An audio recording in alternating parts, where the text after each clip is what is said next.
Ini adalah lesung batu ajaib. Cukup masukkan beras ke dalamnya dan tumbuk beberapa kali. Langsung dapat nasi yang tak ada habisnya. Kemudian mereka memasukkan gandum lagi.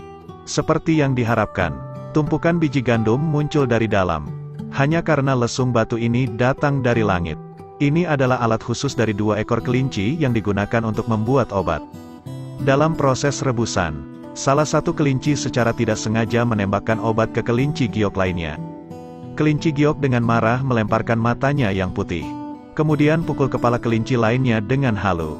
Kelinci lainnya juga membalasnya, segera memilih untuk melawan. 2 kelinci giok bertarung di bulan. Sambil memukul lesung, kedua kelinci giok itu jatuh dari wajahnya juga. Lesung batu langsung menembus awan 9 langit. Akhirnya jatuh ke puncak gunung. Lesung batu setelah bersentuhan dengan tanah kehilangan cahayanya. Berubah menjadi lesung batu besar biasa. Saat ini, kedua bersaudara itu sedang mencari kayu bakar. Tepat pada waktunya ke gunung ini. Masing-masing memakai penyangga kayu, berharap mendapatkan sedikit lebih banyak kayu bakar. Namun kedua bersaudara itu tidak cocok sebelumnya. Setiap orang membawa peralatan dan kemudian berpisah. Sang adik tidak bisa mengumpulkan kayu bakar. Dia hanya bisa memungut daun-daun yang berguguran di tanah. Adapun saudara laki-lakinya, dia dengan marah memukul tanah, mengeluh bahwa kayu bakar di gunung telah habis. Ketika tiba-tiba seekor kelinci muncul tidak jauh dari sana. Mereka adalah kelinci giok yang baru saja jatuh dari bulan. Masih saling mencela karena ramuan itu. Pria itu melihat ini dan mengejarnya. Dikejar ke tempat kosong dan kehilangan jejak. Sementara pria itu masih melihat sekeliling. 2 kelinci giok melompat keluar dari rerumputan lagi. Begitu pria itu melihat ini, dia mengambil tongkat itu dan mengejar kedua kelinci giok itu. Dalam hatinya, hari ini saya bisa membuat daging kelinci bakar. Jeritan saudara itu menyebar ke seluruh gunung. Begitu saudaranya mendengarnya, dia segera meletakkan alat di tangannya dan mengejarnya. Kedua bersaudara itu mengejar kelinci giok ke puncak gunung. Lihat jalan di depan. 2 kelinci giok melompat ke lesung batu. Kedua bersaudara itu dengan hati-hati mendekati lesung batu raksasa itu. Hanya takut kelinci di dalamnya akan kabur. Tapi ketika mereka berdua mengintip kepala mereka, hal-hal aneh terjadi. Kedua kelinci hidup itu tiba-tiba menghilang. Apakah mereka terbang dari sayap mereka? Tapi kakakku tidak berpikir begitu. Dia mengalihkan perhatiannya ke lesung batu ini. Tidak ada yang istimewa, namun bentuk dan pola ini sangat jarang.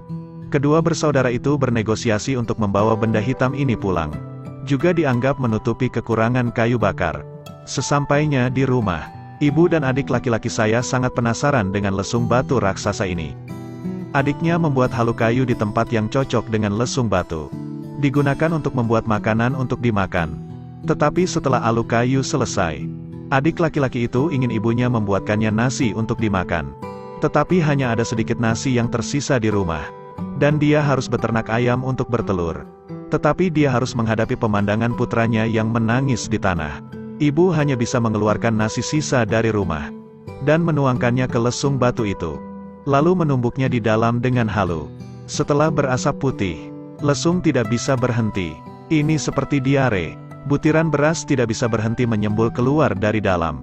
Melihat setumpuk beras sebesar gunung. Semua orang terperangah kaget. Tidak berani percaya apakah ini benar. Lalu wanita itu menuangkan jelai ke dalamnya dan menumbuknya beberapa kali. Butir gandum emas lainnya menyembur keluar dari dalam.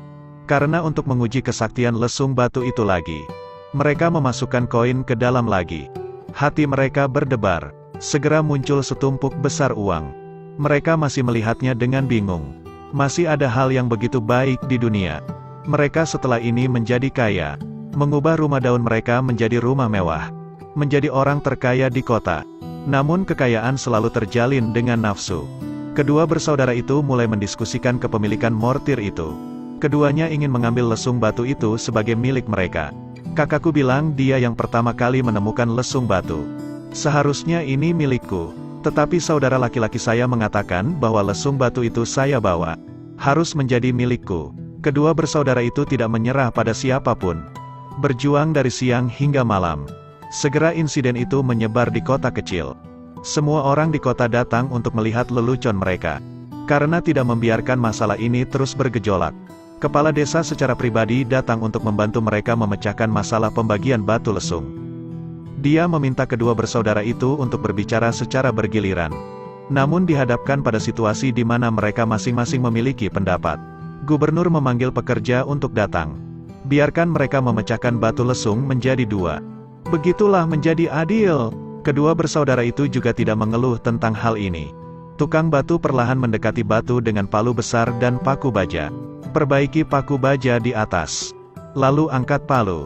Gunakan kekuatan untuk memukul. Cahaya biru cemerlang bersinar dari dalam. Dan asap tebal muncul di sekeliling. Saat asap menghilang, lesung batu besar di tanah menghilang dari pandangan.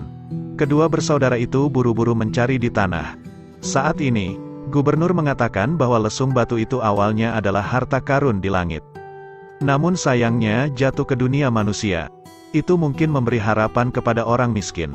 Tetapi kalian berdua setelah mendapatkan batu lesung, tidak hanya tidak puas, tapi juga ingin menikmati jalur sendiri. Kedua bersaudara itu langsung menyesali perbuatan mereka begitu mendengarnya.